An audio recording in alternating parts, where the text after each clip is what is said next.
whatever was happening with the half-maids, whoever had left that vampire in the river to rot. It was unsettling Casper. I could tell he had theories. He was spending more and more time at Ross and Eponine's vampire sanctuary, trying to get a sense of the youngsters who had come and gone from there over the last couple of years. Trouble was, nobody was really keeping track. Turnover was high. Disappearing was not unusual. The vampire Cass found in the river, Moira, she was unusual because she was a few decades old when she vanished, but even then, it was worthy of comment but not investigation, not really, except that there were so many vampires who had been in York before. York, it turns out, is a pretty great place to be a vampire. There are lots of narrow streets which are at least partially in shade for most of the day, and the layout of the city hasn't changed too much in a few hundred years, so it's a great place to use as a base you can return to every few decades. There's no central organising body of vampires or anything, no groups of them culminating in nests that grow bloated and wealthy over centuries of well-invested stock. Most vampires live short, unremarkable lives. They're turned and they're likely to die within a year. It's not strange for them to drop in and out of small fringe communities that pop up in places like York. Roz and Eponine provided a stopping point for youngsters who would otherwise have probably died on the street, but they didn't look out for them. It wasn't like a family, more like a hostel, and the vampires that lived there did so with the idea that they would leave eventually if they were able to live long enough. It provided a place to lie down and sleep and know you were safe. It provided a place to go where there were no humans you might accidentally kill. All that is to say, well, vampires are pretty hard to keep track of. There's no way of knowing how many of them were missing, which of those who had been lost track of had died the way so many vampires end up dying, alone and afraid, and which then had been caught and, well, whatever was happening to the vampires who were being caught and taken away. One thing everyone could agree on was that vampires were being caught and taken, but even then, there wasn't an agreement on how big of a problem this was. Moira, it seemed, was not the first near-dead vampire who'd shown up toothless in rabid blood debt. The last one was also missing fingers.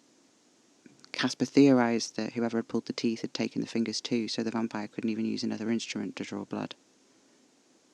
Could a vampire grow their fingers back? It depends on how long they were without them, said Casper. This was much more of a surprise to me than either a yes or no could possibly have been. It would take a lot of effort and energy, Casper continued, maybe 3-4 humans' worth of blood. And the teeth? The teeth would grow in first, before the fingers. They're more essential. Nothing will cause a bloodlust faster than a broken tooth, said Casper. He frowned. Well, I suppose pulling the teeth entirely might bring it faster. Why would someone do that? I don't know, said Cass. I think taking the teeth is so that they don't have weapons. But I think it might also be about controlling how they feed. Oh. Casper ran a hand through my hair. Don't worry. I'm safe, he said. I leaned into his hand, twisted under it so I could kiss his palm. Casper. My Casper. I wish you were still safe now.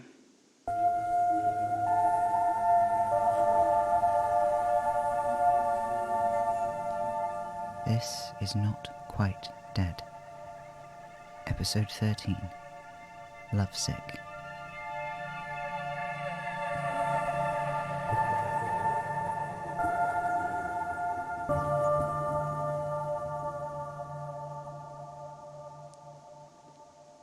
There was this song Casper liked. I can't remember for the life of me what it was. It was piano. Just piano, I think. God, what was it? I can't remember how it goes. I keep thinking about Moira. Toothless, flailing, absent of any sense. A vampire that close to death. Were they meaningfully different from the half-made things that had tried to kill me so many times? Casper told me it happens in stages, a vampire's death. Little by little, they'll lose all of their faculties as they run on less and less blood. Moving, speaking, eventually even thinking is more energy than the blood left in their bodies can provide. And then it's like the blood can't even hold them together anymore. A dead vampire doesn't rot, Casper says. They crumble. They don't even leave bones behind. I can see why someone might want to study that, to understand. Vampire blood is a panacea with caveats. Maybe the way a vampire falls to pieces holds the secrets to figuring out why those caveats are there. Once you understand the mechanism, you can begin to find the cure. But they're people. Maybe they're not human, or not entirely human, or arguably not human. I don't know, but they're undeniably people. By any definition of person, Casper is one. An individual moral agent or whatever, a creature who thinks, feels, suffers, who engages with concepts of right and wrong, who makes decisive judgments, not instinctive ones. Obviously, it's different in different places what you think a person is, you know? I know it's contentious. Look, I don't have a brain for philosophical shit, but I've read it enough in the last few days that I grasp that this is a controversial and difficult concept, so there's an extent to which you're just going to have to trust me when I say he's a person, but he is. I know it. I can prove it as much as anyone can prove anyone else's personhood, and I'm trying. For hours I have been explaining to you that this man, this vampire, he is a person, and he thinks and feels and he loves. He does all that the way people do, the way human people do. And if you put him in a box and pull out his teeth and he acts like a feral thing, it's not because he is one, it's because that's what you've made him into. Do you understand me?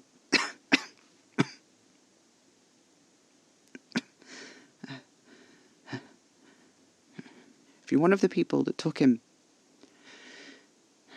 if you've come here and found me and I'm dead, if this is all you get from this, please know that if anyone could ever tell you whether Casper is a person, it's me. And I'm telling you he is one. Okay? Please. Please. If I can't save myself, at least let me save him. The cold is creeping in on me right now. I know that really I've made the decision, and I made it days ago.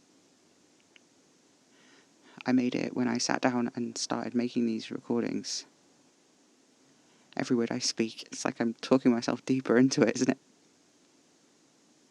But the decision's already made. Like Casper knew I wouldn't run when he told me what it was like for him to hunt and kill. I knew, I think, before I started dying, that there was only one way out of this situation. I keep thinking about the forest. The first night we fucked. The night which to me felt like the first time we touched that way. Our blood in each other's mouths, his teeth in my flesh, the forest floor under my back. That was it, I think. That was the moment I couldn't turn back. That was when I made this call, that I would drink what's left of Casper's blood, that I would try to be like him, or die in the attempt. It was always, always, always going to be this, wasn't it? From that night in the forest, it was always coming back to this. From the night Ben died, maybe. From that kiss in his car, even. This was inevitable.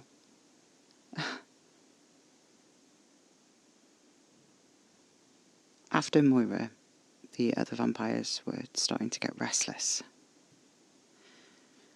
They were at greater risk than they'd imagined, and Casper was no closer to finding the source of these problems than ever. Roz, Eponine, the young ones that lived with them, all of them were angry, chomping at the bit. They were tired of lying even lower than they were used to. They wanted their nights back, and they decided they were going to claim them. I'm not entirely sure what they did that night. Casper wouldn't elaborate beyond that they had organised search parties. I know that there was an uptick in people who came into A&E the following week with low blood pressure and bruises on their necks. A few more who came in dead. There were no tears in these dead people's throats. There were slices and cuts, short, precise, deliberate, over veins and arteries. There was always blood on the floor where the bodies had been found. Enough that the police would write it off as suicide or homicide. But actually, really, when you looked at it, there was nowhere near enough blood to account for the person's death. They should have been lying in pools of the stuff, but they just weren't. There were only a few well-placed smears and splatters, a dribble from the wound, and that's it. The rest, of course, had been drunk.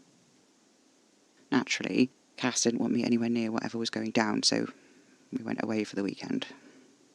He asked me where I wanted to go, and I said Whitby because I thought that would be funniest.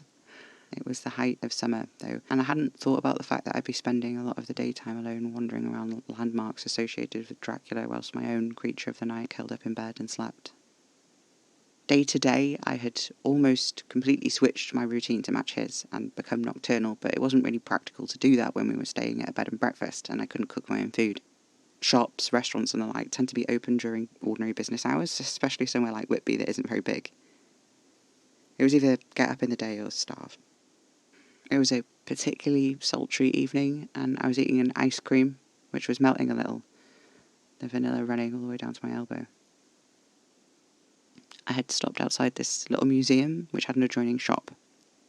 The museum, the Vampire's Trove, apparently housed the largest collection of Dracula memorabilia in the world. The adjoining shop was called Bellas and Whistles, and sold a variety of vampire snacks and knickknacks.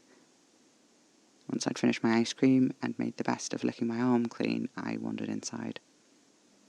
The museum was pretty neat, if tiny. They had some of the original film cells of Bela Lugosi's Dracula, one of Gary Oldman's stupid wigs from that movie he'd been in the 90s. I knew we'd come to Whitby because I was in danger, but it all felt very far away in that dark museum. They were playing Nosferatu on the back wall from a projector which sat on top of a life-size Dracula wax figure in a glass case. I looked up at the light, twisted my fingers in it so coffins in the film rested on my knuckles for a moment, and then they were gone when the scene cut. Looking at all of those posters and plushes and figurines and film cells and books and hand-painted artworks, the ridiculousness of my life and the situation hit me like a freight train, and I couldn't stop laughing. The guy who must have owned the place was looking at me funny. He was smiling in a kind of encouraging way, hoping that somehow I would let him in on the joke, but there was no way to explain. He was wearing a t-shirt that said, "I heart vampires." I asked him where he'd bought it, and he told me they sold them in the shop next door, so I wandered through. There was a case on the wall of very expensive fake vampire teeth, nestled in coffin-shaped, velvet-lined boxes. The shirts were hanging next to them. I bought one and pulled it over my tank top as I left the shop. The sun was setting as I walked up the street in the direction of our B&B. Casper stepped out of a darkened side street, his cool arm slipping through mine. "Nice t-shirt," he said, with a smirk. "Thanks," I said. "You smell of sugar," he told me. "You smell of booze and honey, but you always smell like booze and honey, so..." Casper hummed thoughtfully. He was in a wide-rimmed hat and sunglasses, but his arms were bare, catching the dregs of the sunlight. I stroked one of them. "Are you okay like that?" He trailed a finger over my throat. "Will you let me?" he asked. "Yeah," I said, and I couldn't stop myself from grinning. "Then I'll be fine. It's late enough in the day that it won't burn me anyway." "Freckles?" I asked, hopefully. He held out his arm, turning it this way and that. I could just barely make out a few ghostly dots between the fine hairs. "What would you like to do?" Casper asked. "We could go to the beach," I suggested. Casper sighed. "All right." We wandered down the long steps to the sand. The sun was low in the sky, a rich coppery light falling on the parts of the beach that weren't in shadow. Most other people had left, and what few stragglers remained were headed back away from the water, not towards it like us.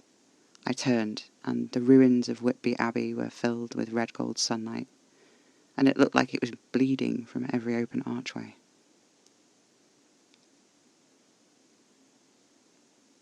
Casper took off his hat, and the sun caught in the thin strands of his hair which had escaped from the bun at the nape of his neck. When he took off his sunglasses, his eyes were the same shade as the light behind him and seemed to glow. I touched his cheek, leaned into it. Behind us, the waves broke on the sand, a steady thrum, like the pulse Casper was missing. I held my breath as the sun slipped over the horizon, The sky stained in streaks of pale pink struck through with lilac clouds, a sky so beautiful it looked like a painting. Casper looked like a painting too. He reached up and fumbled with his hair until he'd freed it, and it caught on the still warm breeze. "The moon is full," he said. I looked over my shoulder, and there, in the still light sky, the white moon stared down at us. It reflected in Cass's eyes. Something in me flared bright then. It was white-hot and violent. I wanted to bite him, to taste his blood. I wanted him to crumble under my hands. I felt like I was the creature and he was the vulnerable little human who could break so easily if I put even a toe out of line. I loved him. I loved him. I loved him. I wanted to eat him alive. "Catch me," he said, and he ran. I chased him even though he was so much faster than I was, inhumanly fast. He kicked off his shoes and ran barefoot through the shallows, and I followed, too slow, out of breath. I stopped, doubled over, clutching my side, and in an instant he was behind me, cool lips against the back of my neck. It wasn't yet completely dark. The sky was an inky purple, and the moon was huge and white gold, glowing. It caught the edges of the waves. The water was cool, but not cold. Casper took off his shirt and dropped it on the sand. He didn't turn to look at me. He unbuttoned his jeans and let them fall, stepping out 1 foot at a time, and slowly walked out into the water. He stopped when it was just past his waist, looking up at the moon. His skin seemed to shine under it, eyes closed, face tilted upwards like he was basking in sunlight. We stayed on the beach all night, until the sun started to come up again, an orange halo creeping over the ocean, making it glitter. We slept that day together, huddled under blankets, safe behind tightly closed curtains. I didn't sleep well, but Casper's cool body was the perfect counter to the sweaty heat of the day, and when I woke up, Casper would stir too and trace his fingers up and down my spine along my ribs, like he was mapping my bones. That was, it was the last good day, really. It was a few days after we got back where it happened, where this happened. But I had work. Casper was busy with clearing up the vampires' attempts to reassert their freedom, and we only saw each other for handfuls of moments at a time. The last time he bit me, I barely remember it. Hurried as it was, me on the couch, him on the rug on his knees, like we'd done so many times before. You don't think about stuff like that. There was a time when you were a kid where your parents picked you up and put you down, and it was the last time. It was the last time you played with sticks in the mud. The last time. You know, Atlantic salmon. When it's time to breed, they return to their spawning grounds inland.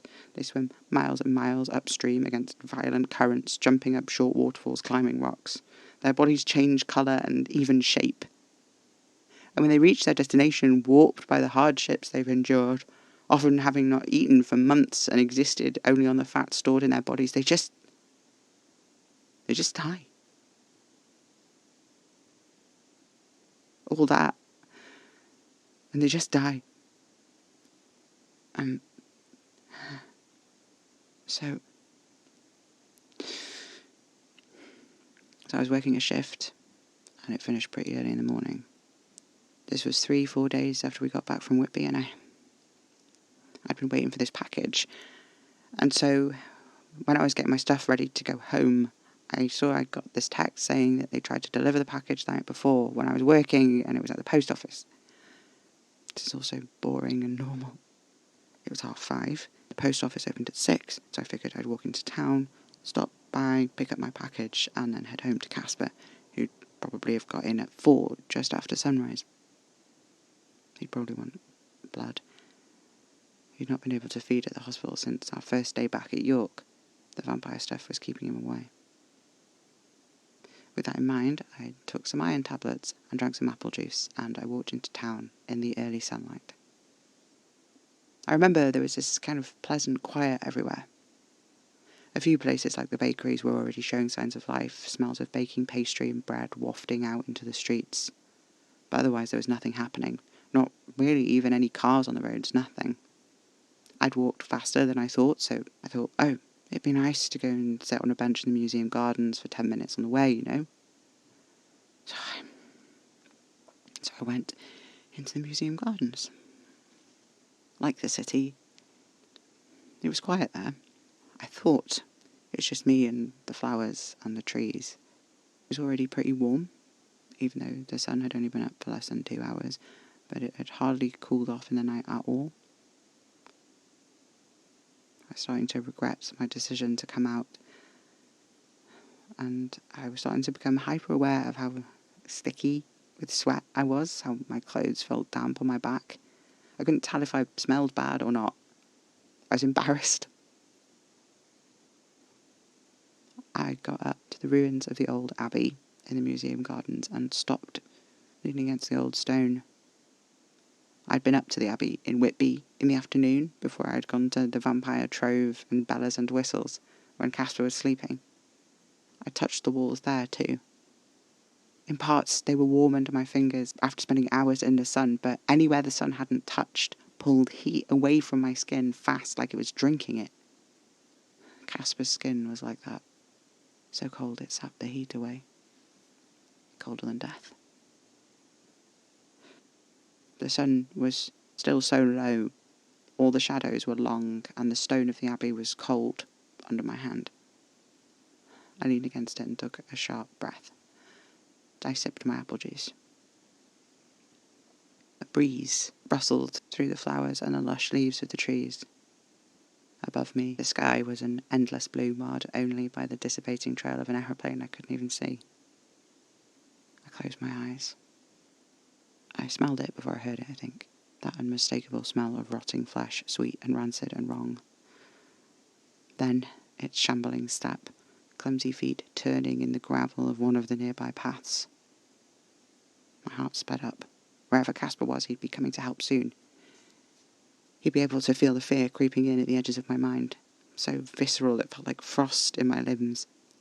I turned away from the thing and started to run, but as soon as I did, I heard it sniff, and I heard the rhythm of its rotting feet change to match my pace.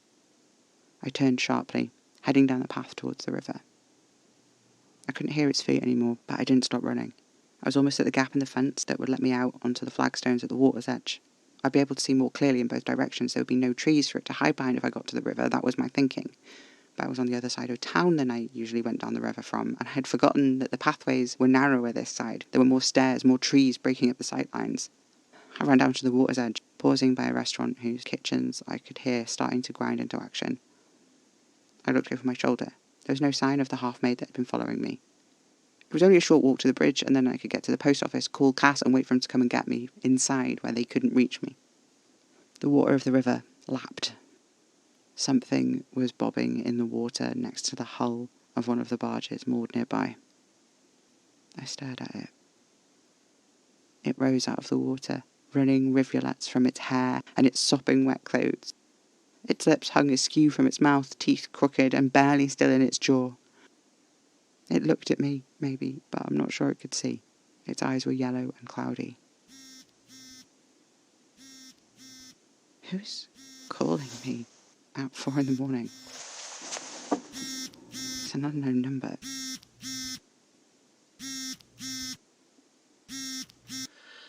Alfie? Oh my god. Casper, where are you? Are you all right? No time. Not safe.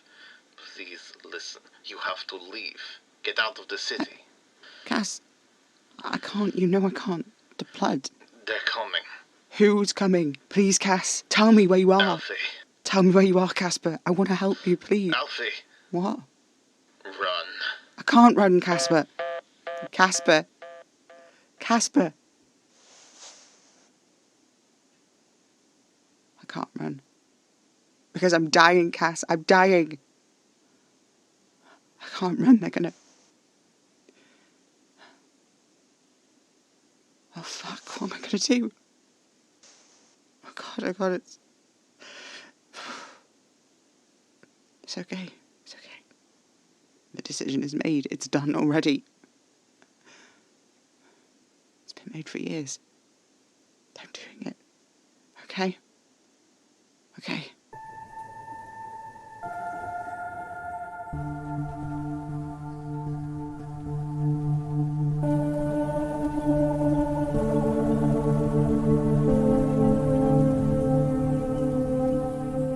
Not Quite Dead is written, performed and edited by Ira Major under a Creative Commons 4.0 Attribution License.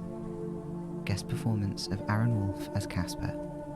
Live, laugh, bite.